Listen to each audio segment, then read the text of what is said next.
ಮಾಡಿಕೊಟ್ಟಿದ್ದೀವಿ. ಅದನ್ನ ನಿಯಮಾನುಸಾರ ನೋಡಿಕೊಂಡು ಅವರು ಡಯಸ್ ಕೋಡ್ ಎಲ್ಲ ಕೊಡ್ತಕ್ಕಂಥದ್ದು, ಮಕ್ಕಳ ಸಂಖ್ಯೆ ಅದನ್ನೆಲ್ಲ ನೋಡಿಬಿಟ್ಟು ನಾನು ಆದಷ್ಟು ಬೇಗ ತೀರ್ಮಾನ ತಗೊಳ್ತಕ್ಕಂಥದ್ದು ವ್ಯವಸ್ಥೆಯನ್ನು ಮಾಡ್ತೀವಿ.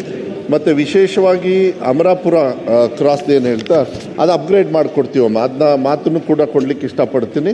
ನೆಕ್ಸ್ಟ್ ಅಪ್ಗ್ರೇಡ್ ಮಾಡಿ ಹೈಸ್ಕೂಲನ್ನು ಅದನ್ನ ಮಾಡಿಕೊಡ್ತಕ್ಕಂಥದ್ದು. ಶಿಕ್ಷಕರ ಕೊರತೆಯಲ್ಲಿ ಅದು ತಮಗೆ ಗೊತ್ತಿದೆ, ನಾವೆಲ್ಲದೂ ಕೂಡ ಯಾವಾಗಲೂ ಲೇಟಾಗೆಲ್ಲ ಗೆಸ್ಟ್ ಟೀಚರ್ಸು ಎಲ್ಲ ತಗೊಳ್ಳೋರು. ಈಗ ಅತಿ ಶಿಕ್ಷಕರನ್ನು ತಗೊಳ್ತಾ ಇದೆ. ಪ್ರಕ್ರಿಯೆ ಈಗ ನಡೀತಾ ಇದೆ. TET ಎಕ್ಸಾಮು ಕೂಡ ನಡೆಯೋದ್ರಿಂದ, ನೀವು ಅದನ್ನು ಪ್ರಸ್ತಾವನೆ ಮಾಡಿರೋದ್ರಿಂದ ಆದಷ್ಟು ಬೇಗ ಮುಂದಿನ ಅಕಾಡೆಮಿಕ್ ಇಯರ್ ಒಳಗೆ ಅವರೆಲ್ಲರೂ ಕೂಡ ಪಾಠ ಹೇಳ್ಕೊಡ್ತಕ್ಕಂಥ ವ್ಯವಸ್ಥೆಯನ್ನು ನಾವೇನು ಈಗ ಘೋಷಣೆ ಮಾಡಿದ್ದೀವಿ. ಸುಮಾರು 10,000 ಚಿಲ್ಡ್ರೆ ಮತ್ತು ಅನುದಾನಿತ ಶಾಲೆನೂ ಕೂಡ ಅದು ಪ್ರಕ್ರಿಯೆಯಲ್ಲಿದೆ. ಆದಷ್ಟು ಬೇಗ ಮಾಡಿಕೊಡ್ತಕ್ಕಂಥ ವ್ಯವಸ್ಥೆಯನ್ನು ನಾವು ಮಾಡ್ತೀವಿ. ನಿಮ್ಮದು ಅಮರಾಪುರದ್ದು ಹೈಸ್ಕೂಲ್ನ ಕೊಡ್ತೀವಿ. ಅದು ಮುಂದಿನ ವರ್ಷಕ್ಕೆ ಅದನ್ನು ಸ್ಯಾಂಕ್ಷನ್ ಮಾಡೋದು. ಮತ್ತು ನೀವೇನು ಈಗ ಇನ್ನೊಂದು ಬಿಲ್ಡಿಂಗ್ ಇದೆ, ಈಗಾಗಲೇ ಅದಕ್ಕೆ ಯಾವುದೇ